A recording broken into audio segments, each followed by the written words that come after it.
अस्सलाम वालेकुम दोस्तों, वेलकम टू अनदर वीडियो। कैसे हैं आप लोग? उम्मीद है खैरियत से होंगे। मैं हूं असद और एक बार फिर एक और नई वीडियो के साथ आपकी खिदमत में हूं हाजिर। पाकिस्तानी चैनल की जो नई वीडियो आई थी फातिह ऑफ जेरूसलम, उसके पार्ट 1 पे रिएक्शन किया था और आज हम उसके पार्ट 2 के ऊपर रिएक्शन करने वाले। तो चलिए बिना टाइम वेस्ट किए वीडियो को स्टार्ट करते हैं। वीडियो को एंड तक जरूर देखिएगा और चैनल को सब्सक्राइब करना ना भूलिएगा। आज बहुत सारे मुसलमान स्कॉलर्स ऐसे भी जो साइरस द ग्रेट को जुल्करनैन समझते हैं, जिसे हम फिर कभी एक्सप्लेन करेंगे, तो सब्सक्राइब। साइरस द ग्रेट की मदद से एक बार फिर यहूदी फलस्तीन के इलाके में आबाद हुए और फलस्तीन वापस आकर सबसे पहले यहूदियों ने सुलेमान अलैहिस्सलाम के टेम्पल को उसी जगह पर दोबारा बनाया जहां इससे पहले बनाया गया था। ये टेम्पल आज तो दुनिया में मौजूद नहीं है, लेकिन इस टेम्पल की एक दीवार वेस्टर्न वॉल आज भी वहां मौजूद है और ये दीवार यहूदियों के लिए उतनी ही इम्पोर्टेंट है जितना मुसलमानों के लिए काबा है। इसके बाद अगले 500 साल तक यहूदी इसी तरह फलस्तीन में आबाद रहे, लेकिन 500 साल बाद अब दुनिया में एक नई सुपर पावर बन चुकी थी, द ग्रेट रोमन एम्पायर, जिन्होंने आकर फलस्तीन को दोबारा यहूदियों के हाथों से छीन लिया और उसे अपनी ग्रेट एम्पायर का एक छोटा सा प्रोविंस बनाया। अब जब सारे यहूदी रोमन एम्पायर के अंडर अपनी जिंदगी गुजार रहे थे, तो अल्लाह ने इनकी तरफ अपना एक अजीम पैगंबर भेजा, ईसा अलैहिस्सलाम।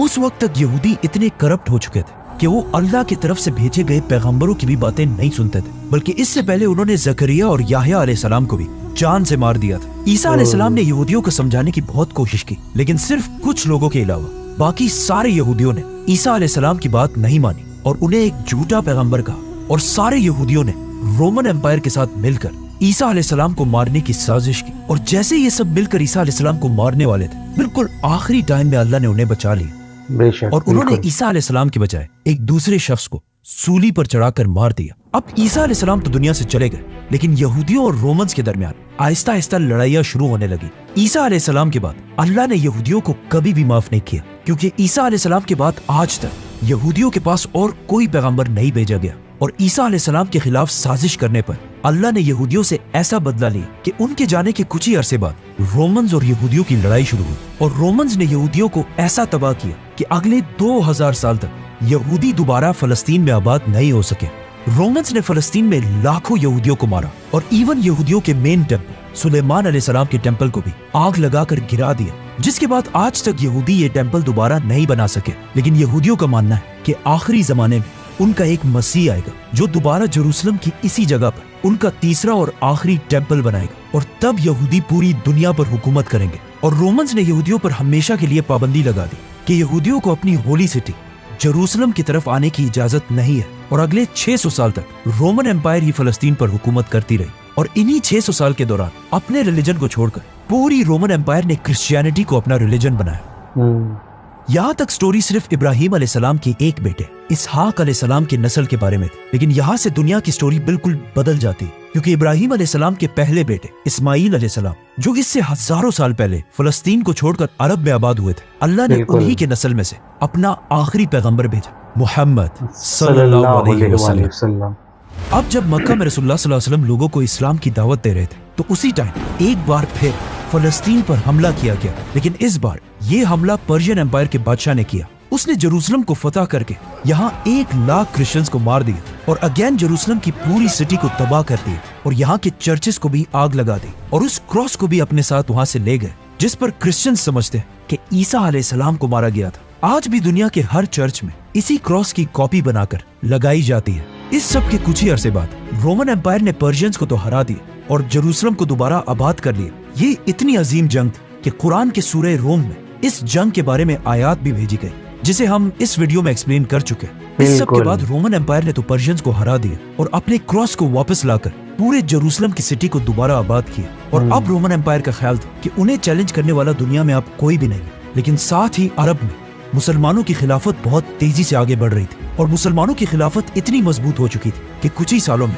हजरत उमर रज़ियल्लाहु अन्हु की खिलाफत में एक बार फिर जेरूसलम को चारों तरफ से घेर लिया गया।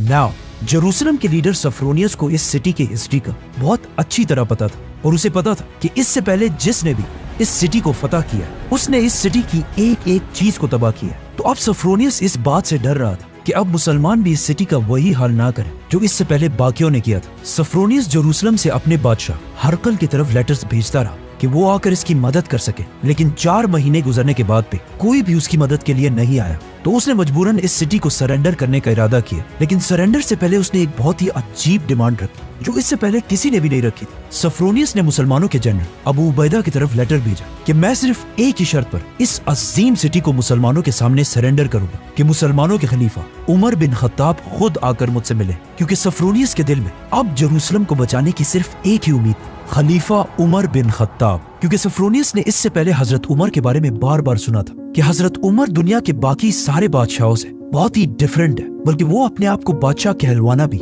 पसंद नहीं करते और दुनिया का सबसे ताकतवर इंसान होने के बाद भी बिल्कुल आम लोगों की तरह जिंदगी गुजारते हैं। हजरत उमर रज़ियल्लाहु अन्हु की यही सिंप्लिसिटी की स्टोरीज पूरी दुनिया में मशहूर हो चुकी थी कि एक बार एक रोमन जनरल मुसलमानों की कैपिटल मदीना है और सहाबा से कहा कि मुझे खलीफा उमर से मिलना है। उस जनरल का ख्याल था कि हजरत उमर जरूर किसी बहुत बड़े महल या पैलेस में रह रहे होंगे कि मुसलमानों का इतना अजीम खलीफा जिसके नाम से पूरी दुनिया कांपती है एक दरख्त के नीचे पत्थर पर सर रखकर आराम फरमा रहे। हजरत उमर रज़ियल्लाहु अन्हु की इसी सादगी का सफ्रोनियस को बहुत अच्छी तरह पता था और उसे पता था कि जेरूसलम को तबाही से सिर्फ हजरत उमर ही बचा सकते हैं। तो अबू उबैदा ने मजबूरन हजरत उमर रज़ियल्लाहु अन्हु की तरफ खत भेजा कि बगैर किसी खून खराबे के अब जेरूसलम को सिर्फ आप ही फतह कर सकते हैं। ये देखकर हजरत उमर रज़ियल्लाहु अन्हु ने सारे बड़े सहाबा को अपने पास जमा किया और उनसे पूछा कि अब मुझे क्या करना चाहिए, जिस पर हजरत उस्मान रज़ियल्लाहु अन्हु ने मशवरा दिया कि आपको जेरूसलम की तरफ नहीं जाना चाहिए क्योंकि रोमन्स ऑलमोस्ट ये जंग हार चुके हैं और अब उनकी इतनी औकात नहीं है कि खलीफा खुद उनके पास जाए। लेकिन वहाँ पर हजरत अली रज़ियल्लाहु अन्हु की राय ये थी कि हजरत उमर को जेरूसलम की तरफ जरूर जाना चाहिए। उमर रज़ियल्लाहु अन्हु को वहाँ सबसे ज्यादा हजरत अली रज़ियल्लाहु अन्हु की राय पसंद आई। इसी के साथ हजरत उमर रज़ियल्लाहु अन्हु अपनी खिलाफत में पहली बार मदीना को छोड़कर फलस्तीन की तरफ रवाना हुए और वहाँ रोमन एम्पायर में भी मुसलमानों की सारी फौज ये सुनकर अपने खलीफा का बेसब्री से इंतजार करने लगी। लेकिन जाने से पहले हजरत उमर ने अली रज़ियल्लाहु अन्हु को अपने पास बुलाया और मदीना के साथ साथ पूरे अरब का कंट्रोल हजरत अली के हवाले करके वहाँ से चले गए। पहली बार कोई खलीफा अरब से बाहर निकल रहा था। इतनी बड़ी इस्लामिक एम्पायर का खलीफा हजरत उमर कुछ ही सहाबा के साथ मदीना से जेरूसलम की तरफ रवाना हुआ। मदीना और जेरूसलम के दरमियान 1400 किलोमीटर का डिफरेंस है और इसे ऊंटों पर कवर करने में ऑलमोस्ट 1 महीना लग जाता था। लेकिन इस इतने लंबे सफर के लिए भी हजरत उमर के पास सिर्फ एक ऊंट, कुछ खाने पीने की चीजें और साथ कुछ ही सहाबा थे, जबकि हजरत उमर उस वक्त दुनिया के सबसे ताकतवर लोगों में से एक। इसके मुकाबले में अगर आजकल के मुस्लिम लीडर्स को देखा जाए, जैसे ही हजरत उमर वहाँ एंटर हुए तो वहाँ खालिद बिन वलीद और यजीद बिन अबी सुफियान उनको वेलकम करने के लिए खड़े थे और इन दोनों ने इस इम्पोर्टेंट दिन की वजह से बहुत ही कीमती और महंगे कपड़े पहने थे। हजरत उमर ने जब इन दोनों के महंगे कपड़े देखे तो उन्हें बहुत सख्त गुस्सा आया और उन्होंने जमीन से कुछ पत्थर उठाकर इन दोनों की तरफ फेंके और कहा कि ये तुम लोगों ने क्या पहना है, इतनी जल्दी तुमने हमारे तरीके छोड़कर रोमन्स के तरीके अपना लिए हैं। अब जैसे ही हजरत उमर यहाँ पहुंचे तो वहाँ जेरूसलम के क्रिश्चियंस को भी खबर मिल गई कि हजरत उमर सिर्फ उनकी रिक्वेस्ट पर मदीना से चलकर यहाँ पर आए। तो सफ्रोनियस ने अपना मैसेंजर हजरत उमर रज़ियल्लाहु अन्हु के पास मुसलमानों के हेडक्वार्टर भेजा और यहीं पर हजरत उमर ने अपनी जिंदगी की सबसे इम्पोर्टेंट एग्रीमेंट, जिसे आज तक पूरी दुनिया याद करती है, साइन की। और ये तारीख में पहली बार था कि किसी बादशाह ने जेरूसलम को इस तरह फतह किया। बिस्मिल्लाहिर्रहमान।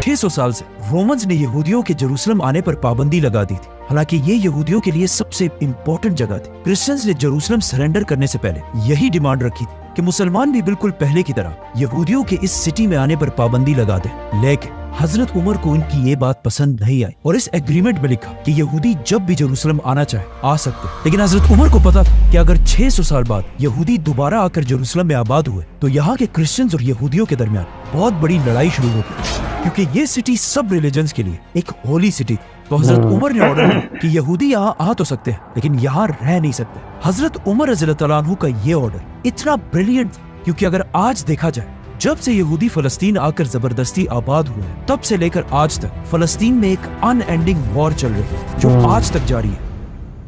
ये एग्रीमेंट लिखने के बाद हजरत उमर ने रसूलुल्लाह सल्लल्लाहु अलैहि वसल्लम की अंगूठी से इस एग्रीमेंट पर मोहर लगाई और खालिद बिन वलीद और बाकी सारे जनरल्स इस पर गवाही लिखी। नाउ इस मुआहदे से सबसे ज्यादा खुशी यहूदियों को हुई क्योंकि पूरी दुनिया के यहूदियों ने 600 साल गुजरने के बाद पहली बार हजरत उमर रज़ियल्लाहु अन्हु की वजह से अपनी होलियस्ट सिटी जेरूसलम को दोबारा देखा। ये वही यहूदी थे जो इससे पहले हमेशा रसूलुल्लाह सल्लल्लाहु अलैहि वसल्लम और इस्लाम के खिलाफ साजिशें करते रहते थे। लेकिन अब जब मुसलमानों को ताकत मिली तो मुसलमानों ने क्रिश्चियंस के सामने खड़े होकर यहूदियों के लिए आवाज उठाई। सफरोनियस का ये मैसेंजर जब हजरत उमर रज़ियल्लाहु अन्हु की एग्रीमेंट लेकर वापस जेरूसलम पहुंचा तो वहाँ सारे क्रिश्चियंस इसे पढ़कर सेलिब्रेट करने लगे क्योंकि उनका ख्याल था कि पिछले हर बादशाह की तरह हजरत उमर भी इस सिटी को फतह करने के बाद तबाह कर देंगे। लेकिन हजरत उमर रज़ियल्लाहु अन्हु ने ऐसा नहीं किया और तारीख में पहली बार बगैर किसी खून खराबे के बिल्कुल अमन के साथ जेरूसलम फतह कर लिया। अब हजरत उमर रज़ियल्लाहु अन्हु का नाम जेरूसलम के हर क्रिश्चियन की जबान पर था और यहाँ के सारे लोग इस अजीम बादशाह को पहली बार देखने के लिए इंतजार करने लगे। तो हजरत उमर रज़ियल्लाहु अन्हु भी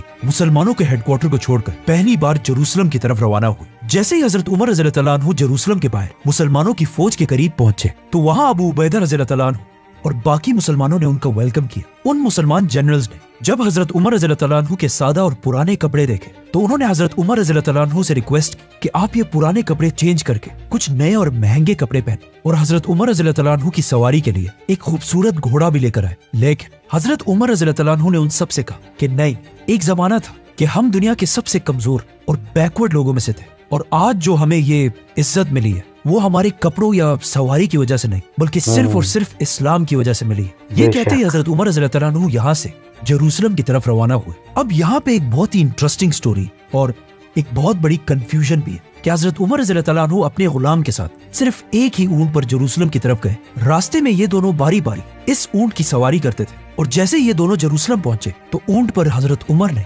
बल्कि उनके गुलाम बैठे हुए थे। ये स्टोरी हम सब ने बचपन से बार बार सुनी है लेकिन ये बिल्कुल एक अनऑथेंटिक स्टोरी है जो इस्लामिक हिस्ट्री के किसी भी बड़े बुक में नहीं मिलती और ये स्टोरी लॉजिकल भी नहीं क्योंकि मुसलमानों की फौज जिसने चारों तरफ से जेरूसलम को घेर रखा था, उनके और जेरूसलम की गेट के दरमियान इतना फासला था ही नहीं कि जिसके लिए ऊंट को बार बार चेंज किया जाए। इसके अलावा मुसलमानों की फौज में उस वक्त हजारों ऊंट मौजूद थे, उनमें से भी किसी ऊंट को यूज किया जा सकता था। और अगेन ये स्टोरी किसी भी इस्लामिक ऑथेंटिक बुक में नहीं लिखी हुई। इन सब चीजों को देखकर यही लगता है कि ये स्टोरी बाद में आने वाले लोगों ने अपनी तरफ से बनाई और इस्लामिक हिस्ट्री की लेटेस्ट बुक तारीख उम्मत मुस्लिमा में भी इस स्टोरी को एक अनऑथेंटिक स्टोरी कहा गया है। लेकिन आपको मेरी बात सुनने की जरूरत नहीं है, खुद जाकर रिसर्च करें और चैट जीपीटी से मत पूछो, वो आपको गलत बताए, खुद रिसर्च करें। हजरत उमर रज़ियल्लाहु अन्हु सीधा जेरूसलम के अंदर एंटर हुए और वहाँ के सारे लोग उनकी सिंपलिसिटी देखकर बहुत इंप्रेस हुए। जेरूसलम में क्रिश्चियंस के लीडर सफरोनियस हजरत उमर को सीधा उस चर्च की तरफ ले गए जो आज तक क्रिश्चियंस के लिए सबसे होली जगह है। हजरत उमर जब चर्च में ही थे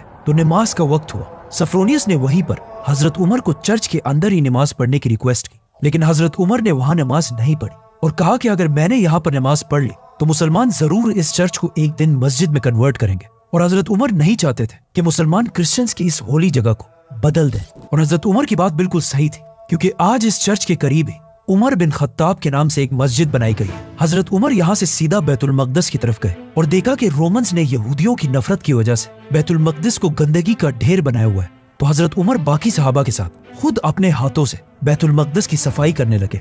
हजरत उमर रज़ियल्लाहु अन्हु ने बैतुल मकदस की पूरी सफाई के बाद यहाँ पर सहाबा की एक मीटिंग बुलाई कि हमें यहाँ पर मस्जिद कौन सी जगह पर बनानी चाहिए। तो काब रज़ियल्लाहु अन्हु ने मशवरा दिया, जो इस्लाम लाने से पहले यहूदी थे, कि हमें मस्जिद बैतुल मकदस के इस पत्थर के पीछे बनानी चाहिए ताकि हम बैतुल मकदस और काबा दोनों को सामने रखकर नमाज पढ़ सके। लेकिन इस बात पर हजरत उमर को बहुत सख्त गुस्सा आया और उन्होंने काब से कहा कि तुमसे अभी तक यहूदियों की आदतें नहीं निकली। उसके बाद हजरत उमर रज़ियल्लाहु अन्हु ने हुक्म दिया कि मस्जिद को बैतुल मकदस के इस पत्थर के आगे बनाई जाए जिसका मुंह काबा की तरफ हो और पीठ यहूदियों के इस पत्थर की तरफ हो, क्योंकि अब दुनिया का किबला बदल चुका है और यहीं से पहली बार मस्जिद अक्सा की बुनियाद रखी गई। और आज तक जब भी मुसलमान मस्जिद अक्सा में नमाज पढ़ते हैं तो बैतुल मक़दिस का ये पत्थर और उसके ऊपर ये बिल्डिंग उनके पीठ के पीछे होती है। उमर रज़ी अल्लाह तआला अन्हु के हुक्म से मुसलमानों ने यहाँ पर एक छोटी सी लकड़ियों की मस्जिद बनाई और मस्जिद बनाने के बाद हजरत उमर ने बिलाल रज़ी अल्लाह तआला अन्हु से रिक्वेस्ट की, जो आप सल्लल्लाहु अलैहि वसल्लम की वफात के बाद यही शाम में आबाद हो चुके थे, और हजरत बिलाल ने ये अहद किया था कि आप सल्लल्लाहु अलैहि वसल्लम की वफात के बाद वो दोबारा कभी भी अजान नहीं देंगे। लेकिन अब ये इतना अजीम दिन था और खलीफा उमर रज़ी अल्लाह तआला अन्हु का ऑर्डर भी था, तो हजरत बिलाल रज़ी अल्लाह तआला अन्हु आगे आए और उन्होंने पहली बार बैतुल मक़दिस पर खड़े होकर अजान देना शुरू की। हजरत बिलाल रज़ी अल्लाह तआला अन्हु की अजान को सुनकर वहां मौजूद सारे सहाबा रोने लगे, क्योंकि यही बिलाल आप सल्लल्लाहु अलैहि वसल्लम के जमाने में भी मदीना में अजान दिया करते थे। ये वो जमाना था जब मुसलमानों के पास कुछ भी नहीं था, यहाँ तक कि कई दिन तक उनके पास खाने पीने की चीजें भी नहीं होती थी। लेकिन इस सब के बाद भी आप सल्लल्लाहु अलैहि वसल्लम मुसलमानों से कहते रहते थे कि एक दिन ऐसा जरूर आएगा कि मुसलमान रोमन और पर्शियन एम्पायर दोनों को हराएंगे, यहाँ तक कि जेरूसलम को भी फतह करेंगे। और आज मुसलमान इन दोनों एम्पायर्स को हराकर दुनिया के सुपर पावर बन चुके थे, और वही बिलाल रज़ी अल्लाह तआला अन्हु दोबारा अजान दे रहे थे।